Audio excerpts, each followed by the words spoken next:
બળ તથા ગતિના નિયમો, force and lose of motion. આગળના પ્રકરણમાં આપણે સુરેખ પથ પર વસ્તુની ગતિની ચર્ચા તેના સ્થાન, વેગ અને પ્રવેગના સંદર્ભમાં કરી. આપણે જોયું કે આવી ગતિ નિયમિત કે અનિયમિત હોઈ શકે, પરંતુ હજુ આપણે એ શોધ નથી કરી કે ગતિ માટેનું કારણ શું હોઈ શકે. સમયની સાથે વસ્તુની ઝડપ કેમ બદલાય છે? શું બધા જ પ્રકારની ગતિ માટે કોઈ કારણ અથવા પરિબળ જરૂરી હોય છે? જો એમ જ હોય તો આ કારણો કયા છે? આ પ્રકરણમાં આપણે આ બધી જ જિજ્ઞાસાઓ સંતોષવાનો પ્રયત્ન કરીશું. સદીઓથી ગતિ અને તેના કારણોએ વૈજ્ઞાનિકો તથા તત્વવેત્તાઓને મૂંઝવણમાં રાખેલ હતા. જમીન પર રાખેલ એક દડાને ધીમેથી ઠોકર મારતા તે હંમેશ માટે ગતિશીલ રહેતો નથી. આ પ્રકારના અવલોકનો દર્શાવે છે કે કોઈ વસ્તુની સ્થિર અવસ્થા તેની પ્રાકૃતિક અવસ્થા છે. જ્યાં સુધી ગેલિલિયો ગેલિલી તથા આઇઝેક ન્યૂટને ગતિને સમજાવવા માટે સંપૂર્ણપણે અલગ વિચારધારાનો વિકાસ ન કર્યો, ત્યાં સુધી આવી માન્યતા પ્રવર્તી રહી. દૈનિક જીવનમાં આપણે જોઈએ છીએ કે એક સ્થિર વસ્તુને ગતિમાં લાવવા કે ગતિશીલ વસ્તુને અટકાવવા માટે આપણે કંઈક પ્રયાસ કરવો પડે છે, તથા આપણે કહીએ છીએ કે કોઈ વસ્તુની ગતિની અવસ્થા બદલવા માટે તેને ખેંચવી પડે અથવા ધકેલવી પડે કે આઘાત એટલે કે ટૂંકા ગાળામાં લાગતું બળ લગાડવો પડે છે. બળનો ખ્યાલ વસ્તુને આ રીતે ખેંચવા, ધકેલવા કે ઠોકર લગાડવા પર આધારિત છે. હવે આપણે બળના વિષયમાં વિચાર કરીએ કે તે શું છે. વાસ્તવમાં બળને કોઈએ જોયું નથી, ચકાસ્યું નથી કે અનુભવ્યું નથી. તેમ છતાં આપણે બળનો પ્રભાવ જોઈ શકીએ છીએ કે અનુભવી શકીએ છીએ. જ્યારે કોઈ વસ્તુ પર બળ લગાડવામાં આવે ત્યારે શું થાય છે તેના વર્ણન પરથી જ તેને સમજાવી શકાય છે. વસ્તુને ખેંચવી, ધકેલવી કે આઘાત લગાડવો, આ બધી પ્રક્રિયાઓ વસ્તુને ગતિમાં લાવવાની પ્રયુક્તિઓ છે. આપણા દ્વારા તેની પર બળ લાગવાના કારણે જ તેની ગતિ થાય છે. તમારા અગાઉના ધોરણોના અભ્યાસ પરથી તમે જાણો જ છો કે કોઈ વસ્તુના વેગના મૂલ્યમાં ફેરફાર કરવા એટલે કે વસ્તુની ગતિ વધારવી કે ધીમી કરવા અથવા તેની ગતિની દિશા બદલવા માટે બળનો ઉપયોગ થાય છે. આપણે એ પણ જાણીએ છીએ કે બળ દ્વારા વસ્તુના આકાર અને પરિમાણમાં ફેરફાર કરી શકાય છે. સંતુલિત અને અસંતુલિત બળ, બેલેન્સ્ડ એન્ડ અનબેલેન્સ્ડ ફોર્सेस. આકૃતિમાં દર્શાવ્યા પ્રમાણે લાકડાનો એક બ્લોક સમક્ષિતિજ ટેબલ પર મૂકેલ છે. આકૃતિમાં દર્શાવ્યા અનુસાર બે દોરી એક્સ અને વાય બ્લોકના સામસામેના છેડાઓ સાથે જોડેલ છે. હવે જો આપણે બળ લગાડીને દોરી એક્સને ખેંચીએ તો બ્લોક જમણી બાજુ ખસવાની શરૂઆત કરે છે. તે જ રીતે જો દોરી વાયને ખેંચવામાં આવે તો બ્લોક ડાબી બાજુ ખસવાની શરૂઆત કરે છે. પરંતુ જો બ્લોકને બંને બાજુથી સમાન બળ દ્વારા ખેંચવામાં આવે તો બ્લોક ગતિ કરતો નથી.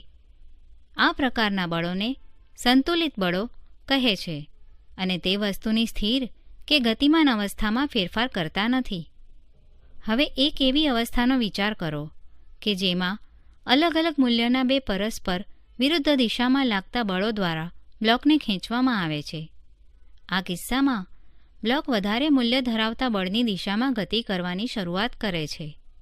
આમ અહીં બે બળો સંતુલિત નથી અને આ અસંતુલિત બળોનું પરિણામી બળ ગતિની દિશામાં કાર્યરત છે. આ પરથી કહી શકાય કે બ્લોક પર લાગતું અસંતુલિત બળ બ્લોકને ગતિમાં લાવે છે. જ્યારે કેટલાક બાળકો એક બોક્સને ખરબચડી સપાટી પર ખસેડવાનો પ્રયત્ન કરે ત્યારે શું થશે? જો તે ઓછા બળથી બોક્સને ખસેડવાનો પ્રયત્ન કરે તો બોક્સ ખસતું નથી, કારણ કે ઘર્ષણ બળ ધક્કાની વિરુદ્ધ દિશામાં લાગી રહ્યું છે. આ ઘર્ષણ બળ બે સંપર્ક સપાટીઓ વચ્ચે ઉદ્ભવે છે. આ કિસ્સામાં બોક્સના તળિયા અને રફ સપાટી વચ્ચે જે બોક્સને ધકેલવા માટે લગાડેલ બળને સંતુલિત કરે છે અને તેથી બોક્સ ગતિ કરતું નથી. બાળકો બોક્સને થોડા વધુ જોરથી ખસેડે છે તો પણ બોક્સ ખસતું નથી, કારણ કે ધકેલવા માટે લગાડેલ બળને હજુ ઘર્ષણ બળ સંતુલિત કરે છે. હવે જો બાળકો હજુ વધારે જોરથી ધક્કો મારે તો લાગતું બળ ઘર્ષણ બળ કરતાં વધી જાય છે, જે અસંતુલિત બળ છે અને તેથી બોક્સ ગતિ કરવાનું શરૂ કરે છે. જ્યારે આપણે સાયકલ ચલાવીએ છીએ ત્યારે શું થાય છે? જ્યારે આપણે પેડલ મારવાનું બંધ કરીએ ત્યારે સાયકલની ગતિ ધીમી પડે છે. આમ થવાનું કારણ ઘર્ષણ બળ ગતિની વિરુદ્ધ દિશામાં લાગે છે. સાયકલને ગતિમાં ચાલુ રાખવા માટે આપણે ફરીથી પેડલ મારવાનું ચાલુ કરવું પડશે. આ પરિસ્થિતિ પરથી કહી શકાય કે કોઈ વસ્તુને સતત ગતિશીલ રહેવા માટે કોઈ અસંતુલિત બળની જરૂરિયાત છે. જો કે આ હકીકત સદંતર ખોટી છે. કોઈ વસ્તુ જ્યારે અચળ વેગથી ગતિ કરતી હોય ત્યારે વસ્તુ પર લાગતું બળ એટલે કે ધક્કારૂપી બળ અને ઘર્ષણ બળ સંતુલિત હોય છે તથા તેની પર કોઈ ચોખ્ખું બાહ્યબળ લાગતું નથી. જો વસ્તુ પર કોઈ અસંતુલિત બાહ્યબળ લાગે તો તેની ઝડપમાં અથવા ગતિની દિશામાં ફેરફાર થાય છે. આમ કોઈ વસ્તુને પ્રવેગિત ગતિ કરાવવા માટે અસંતુલિત બળ જરૂરી છે તથા તેની ઝડપ કે ગતિની દિશામાં જ્યાં સુધી અસંતુલિત બળ લાગે ત્યાં સુધી ફેરફાર થતો રહે છે. જ્યારે આ બળ સંપૂર્ણ દૂર કરવામાં આવે ત્યારે વસ્તુ ત્યાં સુધીમાં તેણે પ્રાપ્ત કરેલ વેગથી ગતિ ચાલુ રાખે છે. ગતિનો પ્રથમ નિયમ, ફર્સ્ટ લો ઓફ મોશન. વસ્તુઓની ઢોળાવ ધરાવતી સપાટી પર થતી ગતિના અવલોકન પરથી ગેલિલીઓએ તારણ કાઢ્યું કે જ્યાં સુધી કોઈ બાહ્ય બળ ન લાગે ત્યાં સુધી વસ્તુઓ અચળ ઝડપથી ગતિ કરે છે. તેમણે અવલોકન કર્યું કે જ્યારે લખોટી ઢોળાવવાળી સપાટી પરથી ગબડતી હોય ત્યારે તેનો વેગ વધી જાય છે. હવે પછીના પ્રકરણમાં તમે ભણશો કે લખોટી અસંતુલિત ગુરુત્વીય બળને કારણે નીચે તરફ ગતિ કરે છે અને નીચે પહોંચતા સુધીમાં એક નિશ્ચિત વેગ પ્રાપ્ત કરે છે.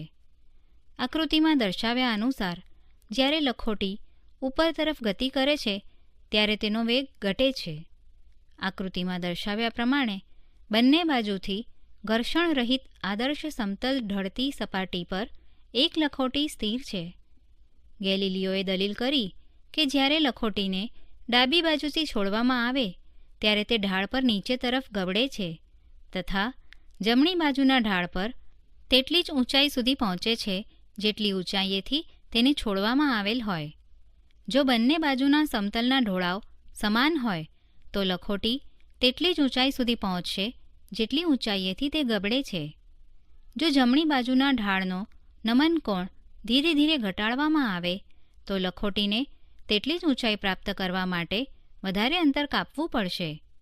હવે જો જમણી બાજુનું સમતલ સમક્ષિતિજ કરી દેવામાં આવે એટલે કે ઢાળ ઘટાડીને શૂન્ય કરવામાં આવે તો લખોટી મૂળ ઊંચાઈ પ્રાપ્ત કરવા માટે સમક્ષિતિજ સમતલ પર સતત ગતિ કરતી રહેશે.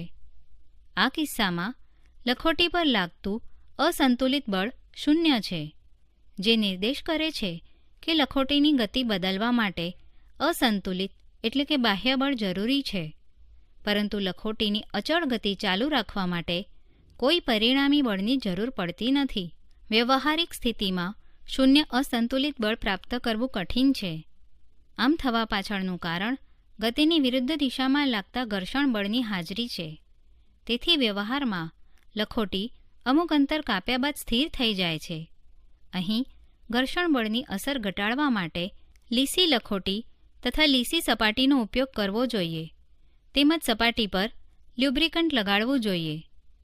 ન્યૂટને બળ તેમજ ગતિ વિશેના ગેલિલીઓના વિચારોનો આગળ અભ્યાસ કર્યો અને ગતિમાન પદાર્થની ગતિને સમજાવતા 3 મૂળભૂત નિયમો રજૂ કર્યા.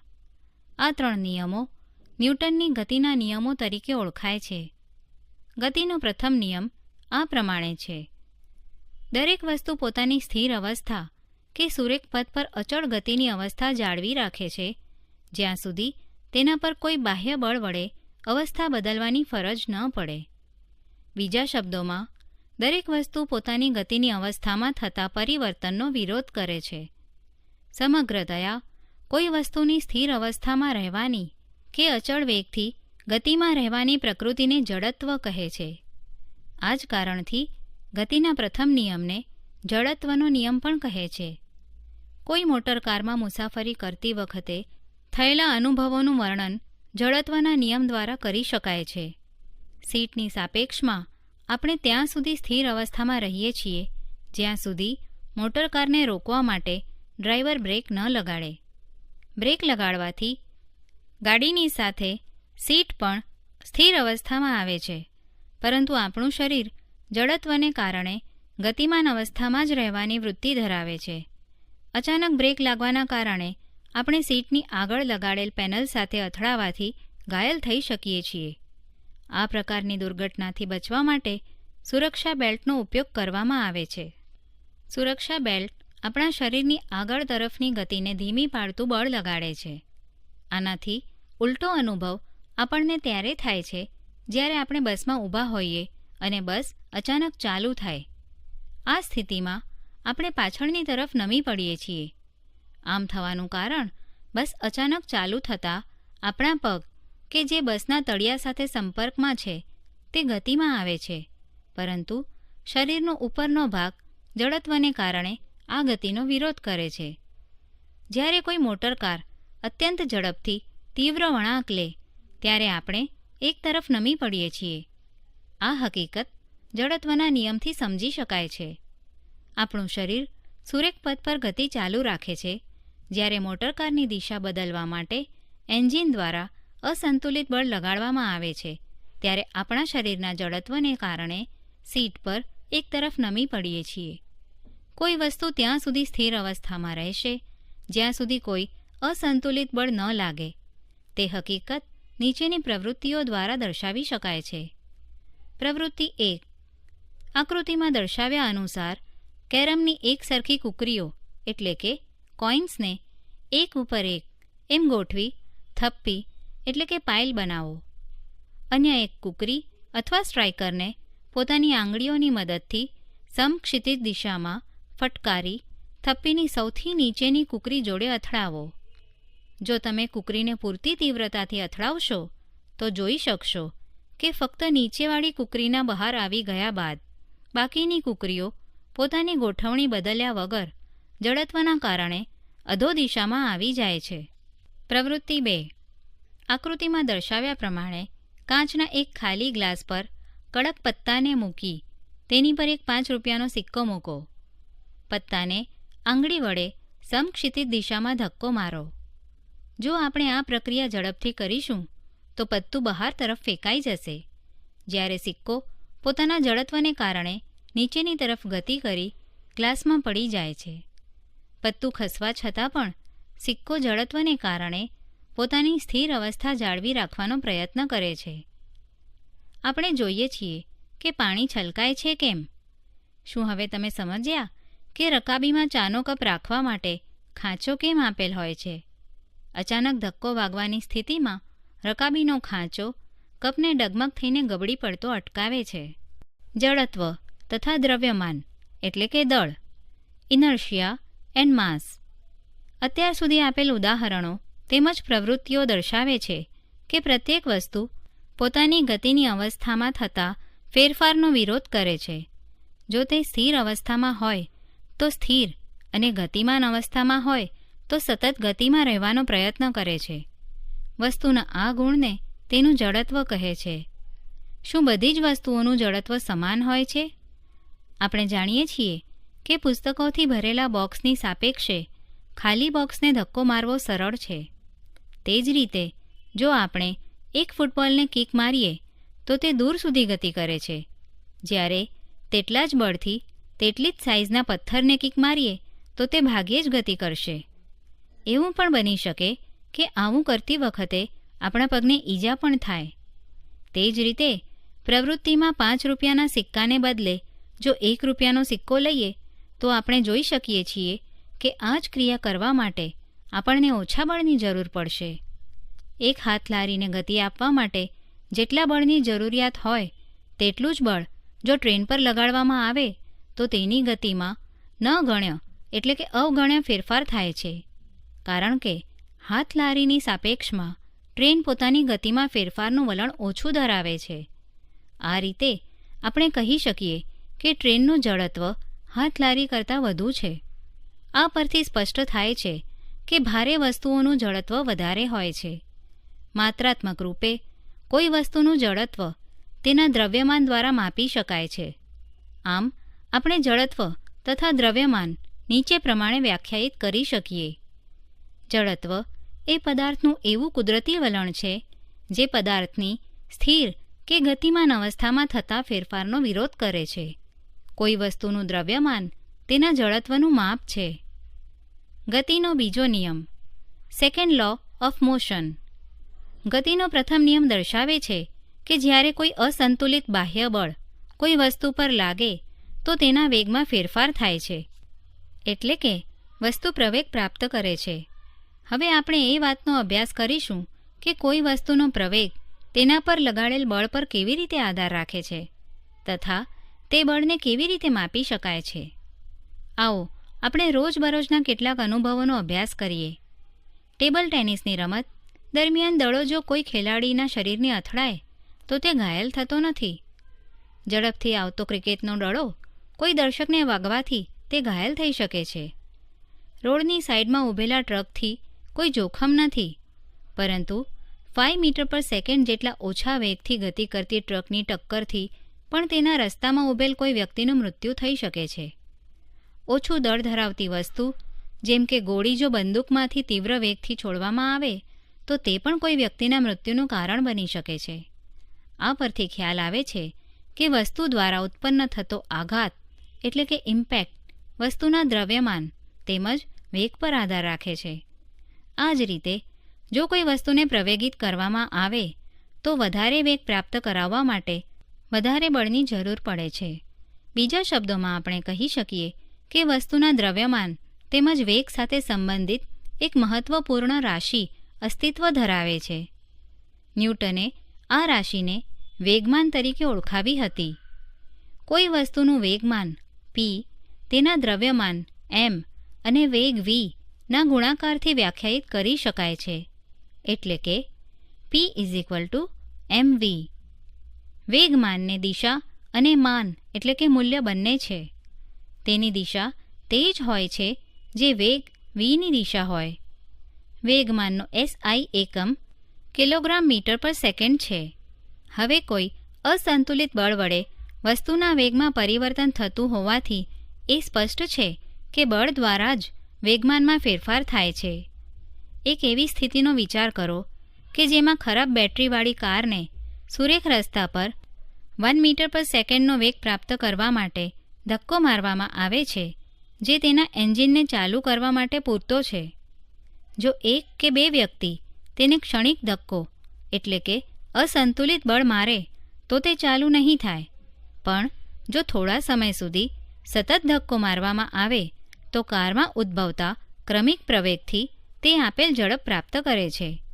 આનો અર્થ એ થયો કે કારના વેગમાનનો ફેરફાર ફક્ત બળના મૂલ્ય વડે માપી શકાતો નથી, પરંતુ જેટલા સમય સુધી બળ લાગે છે તે સમયગાળો પણ ધ્યાનમાં લેવો પડે.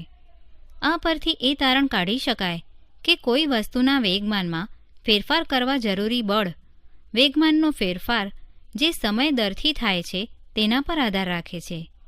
ગતિનો બીજો નિયમ કહે છે કે કોઈ વસ્તુના વેગમાનના ફેરફારનો સમય દર તેના પર લાગતા અસંતુલિત બળ જેટલો અને બળની દિશામાં હોય છે. ગતિના બીજા નિયમનું ગાણિતિક નિરૂપણ, mathematical formulation of second law of motion. ધારો કે કોઈ m દળ ધરાવતી વસ્તુ સુરેખ પથ પર u જેટલા પ્રારંભિક વેગથી ગતિ કરે છે. t સમયમાં અચળ પ્રવેગી ગતિ કરી અચળ બળ Fની અસર હેઠળ v જેટલો વેગ પ્રાપ્ત કરે છે. વસ્તુનું પ્રારંભિક અને અંતિમ વેગમાન અનુક્રમે p1 = mu અને p2 = mv. વેગમાનમાં થતો ફેરફાર is approximately equal to p2 minus p1 is approximately equal to mv minus mu is approximately equal to m into v minus u. વેગમાનના ફેરફારનો દર is approximately equal to m into v minus u upon t, અથવા લાગુ પડેલ બળ F is approximately equal to m into v minus u upon t. F is equal to km into v minus u upon t is equal to km a. અહીં a is equal to v minus u upon t પ્રવેગ છે, જે વેગના ફેરફારનો દર છે. k સપ્રમાણતાનો અચળાંક છે. દળ અને પ્રવેગના SI એકમો અનુક્રમે કિલોગ્રામ અને મીટર પર સેકન્ડ સ્ક્વેર છે. આપણે બળનો એકમ એવો પસંદ કરીશું કે જેથી અચળાંક kનું મૂલ્ય 1 થાય. આ માટે 1 એકમ બળને આ પ્રમાણે વ્યાખ્યાયિત કરવામાં આવે છે. 1 કિલોગ્રામ દળની વસ્તુમાં 1 મીટર પર સેકન્ડ સ્ક્વેરનો પ્રવેગ ઉત્પન્ન કરવા માટે જરૂરી બળ 1 એકમ છે. તેથી 1 એકમ બળ is equal to k into 1 kg into 1 metre પર સેકન્ડ સ્ક્વેર. આમ kનું મૂલ્ય 1 બને છે. F is equal to ma. બળનો એકમ કિલોગ્રામ મીટર પર સેકન્ડ સ્ક્વેર અથવા ન્યૂટન છે, જે તેની સંજ્ઞા n છે. ગતિનો બીજો નિયમ પદાર્થ પર લાગતા બળના માપનની પદ્ધતિ આપે છે, જે તેના દ્રવ્યમાન અને પ્રવેગનો ગુણાકાર છે. ગતિના બીજા નિયમનો ઉપયોગ રોજિંદા જીવનમાં વારંવાર જોવા મળે છે. શું તમે નોંધ્યું છે કે ક્રિકેટ મેચ દરમિયાન મેદાનમાં ફિલ્ડર ખૂબ જ ઝડપથી આવતા દડાને કેચ કરતી વખતે હાથને પાછળની બાજુ લઈ જાય છે? આમ કરવાથી ફિલ્ડર ખૂબ જ ઝડપથી ગતિ કરતા દડાનો વેગ શૂન્ય કરવા માટે લાગતો સમય વધારી દે છે. તેથી દડાના પ્રવેગમાં ઘટાડો થાય છે અને તેને પરિણામે ખૂબ જ ઝડપથી ગતિ કરતા દડાને કેચ કરતી વખતે લાગતો આઘાત એટલે કે ઇમ્પેક્ટ ઘટાડી શકાય છે. જો દડાને અચાનક રોકવામાં આવે તો તેનો ઝડપી વેગ ખૂબ જ ટૂંકા સમયગાળામાં શૂન્ય થઈ જાય છે. આથી દડાના વેગમાનમાં થતો ફેરફારનો દર ઘણો મોટો થશે અને કેચ પકડવા માટે વધારે બળ લગાડવું પડશે, જેના પરિણામે ફિલ્ડરની હથેળીમાં ઈજા થવાની શક્યતા છે. ઊંચી કૂદની રમતમાં ખેલાડીઓ ગાદલા પથારી કે રેતીની પથારી પર કૂદકો લગાવે છે. આવું ખેલાડીઓના છલાંગ લગાવ્યા બાદ નીચે પડવા માટે લાગતા સમયને વધારવા માટે કરવામાં આવે છે, જે વેગમાનમાં થતા ફેરફારનો દર અને પરિણામે બળ પણ ઘટાડે છે. વિચારવાનો પ્રયત્ન કરો કે કરાટેનો ખેલાડી એક જ ફટકામાં બરફની પાટને કેવી રીતે તોડી નાખે છે. ગતિના બીજા નિયમના ગાણિતિક સૂત્રના ઉપયોગ દ્વારા ગતિના પ્રથમ નિયમને ગાણિતિક સ્વરૂપે મેળવી શકાય છે. સમીકરણ પરથી F is equal to ma અથવા F is equal to m into v minus u upon t અથવા ft is equal to mv minus mu. એટલે કે જ્યારે f ઇઝ ઇક્વલ ટુ 0 હોય ત્યારે કોઈ પણ સમય t માટે v is equal two u. તેનો અર્થ એ થયો કે વસ્તુ સમાન વેગ u થી સમગ્ર સમય t દરમિયાન ગતિ ચાલુ રાખશે. જો u શૂન્ય હોય તો v પણ શૂન્ય થશે, એટલે કે વસ્તુ સ્થિર રહેશે. ઉદાહરણ: એક 5 કિલોગ્રામ દ્રવ્યમાન ધરાવતી વસ્તુ પર 2 સેકન્ડ માટે અચળ બળ લાગે છે, જે વસ્તુનો વેગ 3 મીટર પર સેકન્ડથી વધારીને 7 મીટર પર સેકન્ડ કરે છે. લગાડેલ બળનું મૂલ્ય શોધો. હવે જો આ બળ 5 સેકન્ડ માટે લગાડવામાં આવે તો વસ્તુનો અંતિમ વેગ કેટલો હશે? ઉકેલ: આપણને આપેલ છે u is equal to 3 metre પર સેકન્ડ તથા v is equal to 7 metre પર second, t is equal to 2 second અને m is equal to 5 kg. સમીકરણ પરથી f is equal to m into v minus u upon t. આ સમીકરણમાં મૂલ્યો મૂકતા f is equal to 5 kg into 7 metre પર second minus 3 metre પર second upon 2 second. f is equal to 10n. હવે જો આ બળ 5 second where t is equal to 5 સેકન્ડના સમયગાળા માટે લગાડવામાં આવે તો અંતિમ વેગની ગણતરી સમીકરણ પ્રમાણે નીચે પ્રમાણે ફરીથી લખીને મેળવી શકાય છે. v is equal two u plus ft upon m મુજબ લખીને કરી શકાય છે. u, f, m અને tના મૂલ્યો મૂકતા આપણને અંતિમ વેગ v is equal to 13 metre પર સેકન્ડ મળે છે. ઉદાહરણ: કઈ બાબતમાં વધારે બળની જરૂર પડશે? 2 kg દ્રવ્યમાન ધરાવતી વસ્તુને 5 મીટર પર સેકન્ડ સ્ક્વેરના દરે પ્રવેગિત કરવા માટે કે 4 kg દ્રવ્યમાન ધરાવતી વસ્તુને 2 મીટર પર સેકન્ડ સ્ક્વેરના દરથી પ્રવેગિત કરવા માટે. ઉકેલ. સમીકરણ પરથી F ma. અહીં m1 2 kg, a1 5 મીટર પર સેકન્ડ સ્ક્વેર તથા m2 4 kg, a2 2 મીટર પર સેકન્ડ સ્ક્વેર. તેથી F1 m1 a1 2 kg × 5 metre પર સેકન્ડ સ્ક્વેર 10n તથા F2 m2 a2 4 kg × 2 metre પર second square 8n, which gives F1 is greater than F2. આમ 2 kg દ્રવ્યમાન ધરાવતી વસ્તુને 5 મીટર પર સેકન્ડ સ્ક્વેરના દરે પ્રવેગિત કરવા માટે વધારે બળની જરૂર પડશે. કારણ 108 કિલોમીટર પર આરના વેગથી ગતિ કરતી કારમાં બ્રેક લગાડતા તે સ્થિર થવા માટે 4 સેકન્ડનો સમય લે છે. કાર પર બ્રેક લાગવાના કારણે લાગતા બળની ગણતરી કરો. કારનું મુસાફરો સાથેનું કુલ દળ 1000 kg છે. ઉકેલ. કારનો પ્રારંભિક વેગ u 108 km/h 108 × 1000 મીટર પર 60 × 60 સેકન્ડ 30 મીટર પર સેકન્ડ તથા કારનો અંતિમ વેગ v 0 મીટર પર સેકન્ડ. કારનું મુસાફરો સહિત કુલ દળ m 1000 kg તથા કારને રોકવામાં લાગતો સમય t 4 સેકન્ડ. સમીકરણ પરથી બ્રેક દ્વારા લાગતા બળનું માન F m × v - u/t. આ સમીકરણમાં મૂલ્યો મૂકતા F 1000 kg × 0 - 30 મીટર પર સેકન્ડ / 4 સેકન્ડ -7500 kg મીટર પર સેકન્ડ સ્ક્વેર અથવા -7500 ન્યૂટન. અહીં ઋણ ચિહ્ન દર્શાવે છે કે બ્રેક દ્વારા લગાડેલ બળ કારની ગતિની વિરુદ્ધ દિશામાં છે. ઉદાહરણ 5 ન્યૂટન મૂલ્યનું એક બળ કોઈ દ્રવ્યમાન m1 ને 10 મીટર પર સેકન્ડ સ્ક્વેરના પ્રવેગથી પ્રવેગિત કરે છે તથા દ્રવ્યમાન m2 ને 20 મીટર પર સેકન્ડ સ્ક્વેરના પ્રવેગથી પ્રવેગિત કરે છે.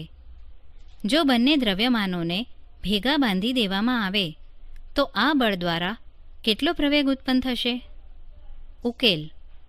સમીકરણ પરથી m1 F/a1 તથા m2 F/a2. અહીં a1 10 મીટર પર સેકન્ડ સ્ક્વેર, a2 20 મીટર પર સેકન્ડ સ્ક્વેર તથા F 5 ન્યૂટન. તેથી m1 5 ન્યૂટન / 10 મીટર પર સેકન્ડ સ્ક્વેર 0.50 kg અને m2 5 ન્યૂટન / 20 મીટર પર સેકન્ડ સ્ક્વેર 0.25 kg. જ્યારે બંને દ્રવ્યમાનોને ભેગા બાંધવામાં આવે ત્યારે કુલ દ્રવ્યમાન m 0.50 kg + 0.25 kg 0.75 kg.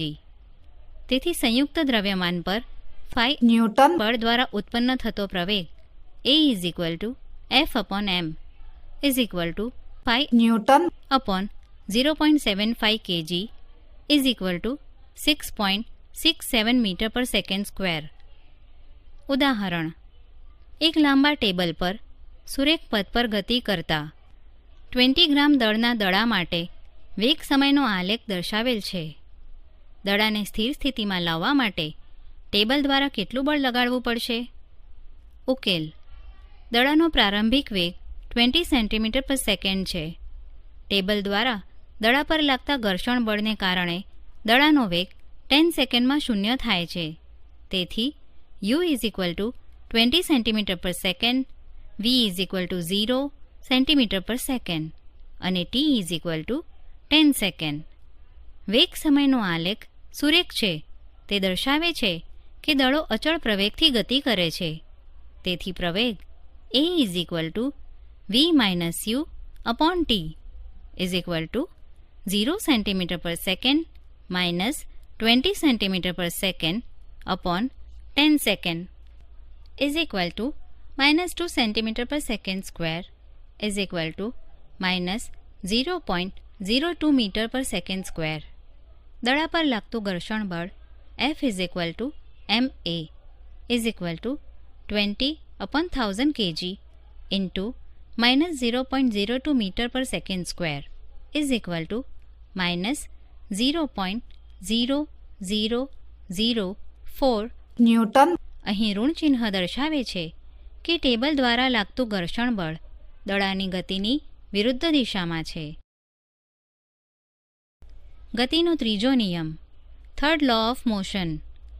ગતિના પ્રથમ બે નિયમો આપણને જણાવે છે કે કેવી રીતે લગાડેલ બળ ગતિમાં ફેરફાર કરે છે તથા તે બળના માપનની પદ્ધતિ પણ આપે છે. ગતિનો ત્રીજો નિયમ દર્શાવે છે કે જ્યારે એક વસ્તુ બીજી વસ્તુ પર બળ લગાડે છે ત્યારે બીજી વસ્તુ પણ તત્કાળ પહેલી વસ્તુ પર બળ લગાડે છે. આ બંને બળો હંમેશા સમાન મૂલ્યના અને પરસ્પર વિરુદ્ધ દિશામાં હોય છે. આ બળો અલગ અલગ વસ્તુઓ પર લાગે છે, તે કદાપી એક જ વસ્તુ પર લાગતા ન હોઈ શકે. ફૂટબોલની રમતમાં ઘણીવાર આપણે ફૂટબોલ તરફ જોવામાં અને તેને વધારે બળથી કિક મારવાના પ્રયત્ન વખતે પ્રતિસ્પર્ધી ટીમના ખેલાડી સાથે અથડાઈ પડીએ છીએ. આ ઘટનામાં બંને ખેલાડી ઈજાગ્રસ્ત થાય છે કારણ કે બંને એકબીજા પર બળ લગાડે છે. બીજા શબ્દોમાં, એકલા અટુલા બળનું અસ્તિત્વ શક્ય નથી. બળો હંમેશા જોડમાં હોય છે. આ બંને પરસ્પર વિરોધી બળોને ક્રિયાબળ તથા પ્રતિક્રિયા બળ પણ કહે છે. આકૃતિમાં દર્શાવ્યા મુજબ એકબીજા સાથે જોડેલા બે સ્પ્રિંગ બેલેન્સનો વિચાર કરો. સ્પ્રિંગ બેલેન્સ બીનો સ્થિર છેડો એક દિવાલ જેવા દ્રઢ આધાર સાથે જડિત કરેલ છે, જ્યારે સ્પ્રિંગ બેલેન્સ એના મુક્ત છેડા પાસે બળ લગાડવામાં આવે ત્યારે જોઈ શકાય છે કે બંને સ્પ્રિંગ બેલેન્સ તેમના સ્કેલ પર એક સરખું રીડિંગ દર્શાવે છે. એનો અર્થ એ થયો કે સ્પ્રિંગ બેલેન્સ એ દ્વારા સ્પ્રિંગ બેલેન્સ બી પર લાગતું બળ અને સ્પ્રિંગ બેલેન્સ બી દ્વારા સ્પ્રિંગ બેલેન્સ એ પર લાગતું બળ સમાન પરંતુ વિરુદ્ધ દિશામાં છે. સ્પ્રિંગ બેલેન્સ એ દ્વારા સ્પ્રિંગ બેલેન્સ બી પર લગાડેલ બળને ક્રિયાબળ, જ્યારે સ્પ્રિંગ બેલેન્સ બી દ્વારા સ્પ્રિંગ બેલેન્સ એ પર લગાડેલ બળને પ્રતિક્રિયા બળ કહે છે, જે ન્યૂટનના ગતિના ત્રીજા નિયમનું વૈકલ્પિક વિધાન છે. એટલે કે દરેક ક્રિયાબળ સામે સમાન મૂલ્યનું અને વિરુદ્ધ દિશામાં પ્રતિક્રિયા બળ લાગે છે. તેમ છતાં યાદ રાખો કે ક્રિયાબળ અને પ્રતિક્રિયાબળ હંમેશા બે જુદી જુદી વસ્તુઓ પર લાગે છે. ધારો કે તમે સ્થિર ઊભા છો અને રસ્તા પર ચાલવાનું શરૂ કરવાનો ઈરાદો કરો છો. ગતિના બીજા નિયમ અનુસાર આ માટે એક બળની જરૂરિયાત ઊભી થાય છે કે જે તમારા શરીરમાં પ્રવેગ ઉત્પન્ન કરે. આ બળ કયું છે? શું તે સ્નાયુ બળ છે જે તમે રસ્તા પર લગાવો છો? શું આ બળ આપણે તે જ દિશામાં લગાડીએ છીએ જે દિશામાં આપણે આગળ વધવું હોય? ના, તમે રસ્તા પર બળ પાછળની તરફ લગાવો છો. રસ્તા વડે તે જ સમયે તમારા પગ પર તેટલા જ મૂલ્યનું પરંતુ વિરુદ્ધ દિશામાં પ્રતિક્રિયા બળ લાગે છે જેથી તમે આગળ વધી શકો. અહીં એ નોંધવું જરૂરી છે કે ક્રિયા તથા પ્રતિક્રિયા બળ મૂલ્યમાં સમાન હોવા છતાં દરેક વખતે સમાન પ્રવેગ ઉત્પન્ન કરતા નથી, કારણ કે આ બળો અલગ અલગ વસ્તુ પર લાગે છે જેમના દળ અસમાન પણ હોઈ શકે. બંદૂક દ્વારા ગોળી છોડવાની ઘટનામાં બંદૂક દ્વારા ગોળી પર આગળની તરફ એક બળ લાગે છે. ગોળી પણ બંદૂક પર તેટલા જ મૂલ્યનું પરંતુ વિરુદ્ધ દિશામાં બળ લગાડે છે. તેનાથી બંદૂક પાછળ તરફ ધકેલાય છે, જે બંદૂકને રિકોઇલ કરવામાં પરિણમે છે.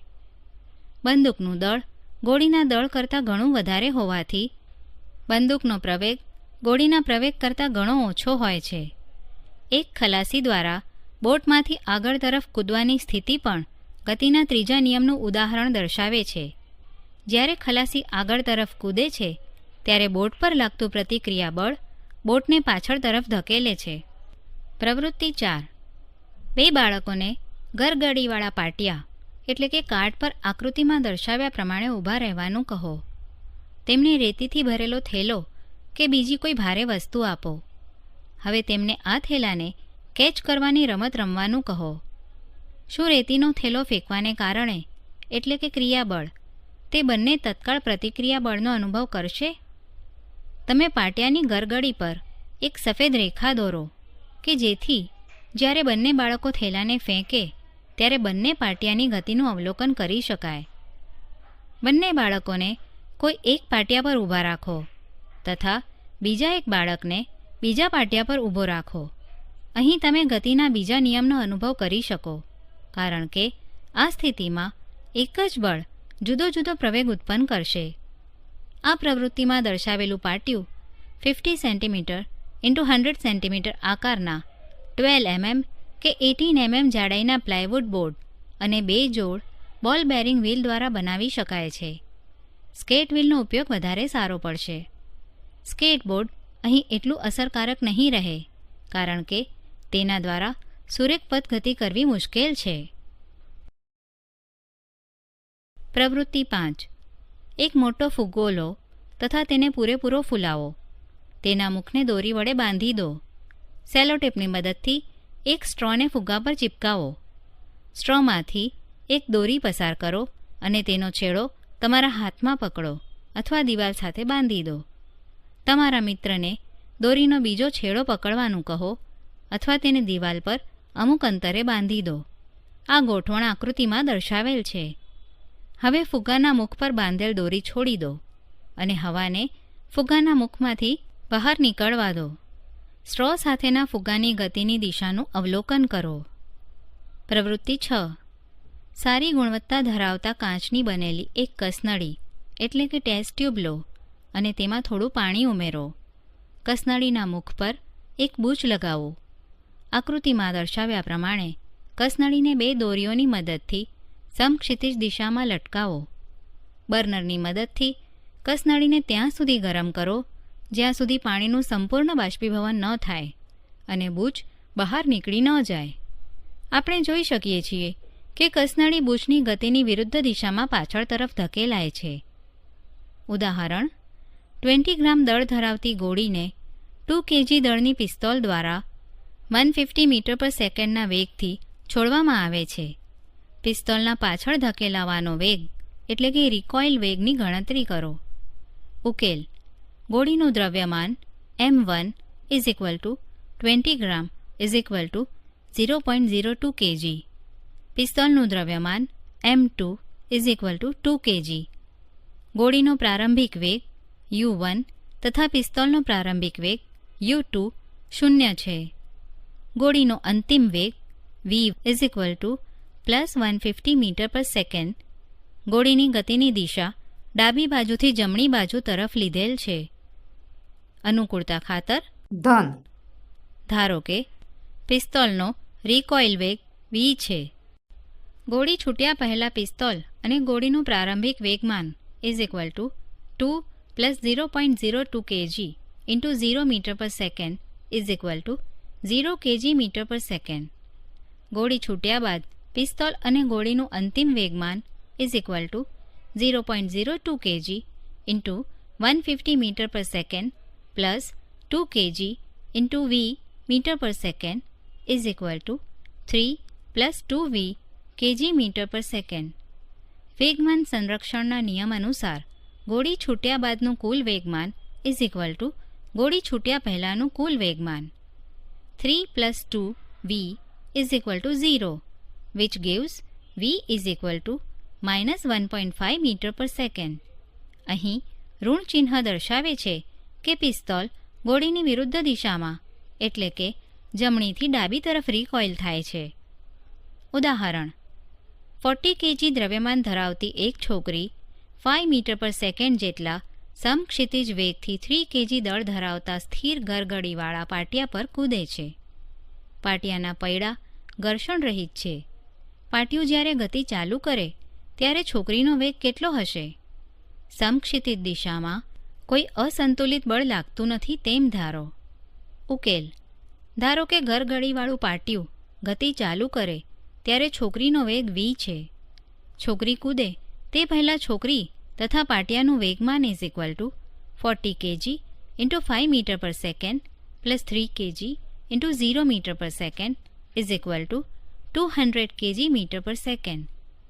છોકરીના કૂદ્યા પછીનું કુલ વેગમાન is equal to 40 plus 3 kg into v metre પર second is equal to 43 v kg metre પર સેકન્ડ.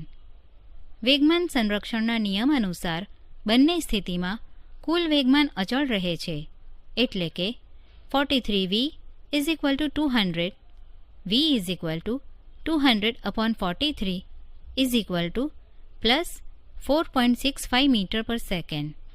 આમ પાટિયા પર રહેલ છોકરી 4.65 મીટર પર સેકન્ડના વેગથી તેણીએ લગાવેલ છલાંગની દિશામાં ગતિ કરશે. ઉદાહરણ: હોકીની પ્રતિસ્પર્ધી ટીમોના 2 ખેલાડીઓ દડાને ફટકારવાના પ્રયાસ વખતે એકબીજા સાથે અથડાઈ જાય છે અને ગૂંથાઈ જાય છે.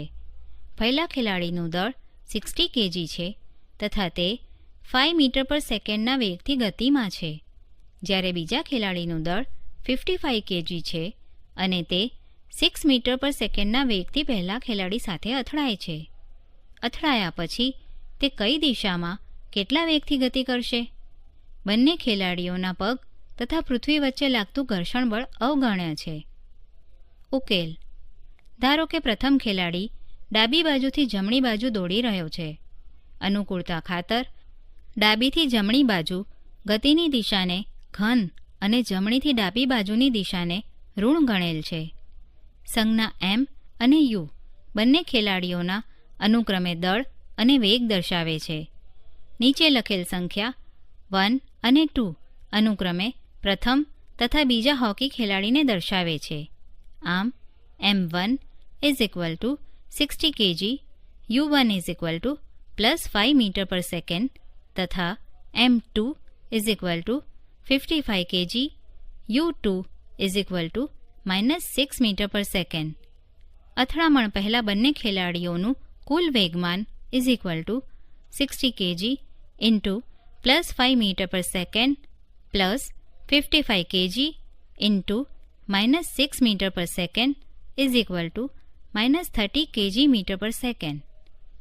જો અથડામણ બાદ બંને ખેલાડીઓનો વેગ v હોય તો અથડામણ બાદ કુલ વેગમાન is equal to m1 plus m2 into v is equal to 60 plus 55 kg into v metre પર second is equal to 115 into v kg metre પર સેકન્ડ. વેગમાન સંરક્ષણના નિયમ અનુસાર અથડામણ પહેલાંનું વેગમાન અને અથડામણ પછીનું વેગમાન સમાન હોવાથી તેમને સરખાવતા v is equal to -30/115 is equal to -0.26 metre પર સેકન્ડ. આમ અથડામણ બાદ બંને ખેલાડીઓ જમણીથી ડાબી બાજુ તરફ 0.26 મીટર પર સેકન્ડના વેગથી ગતિ કરશે.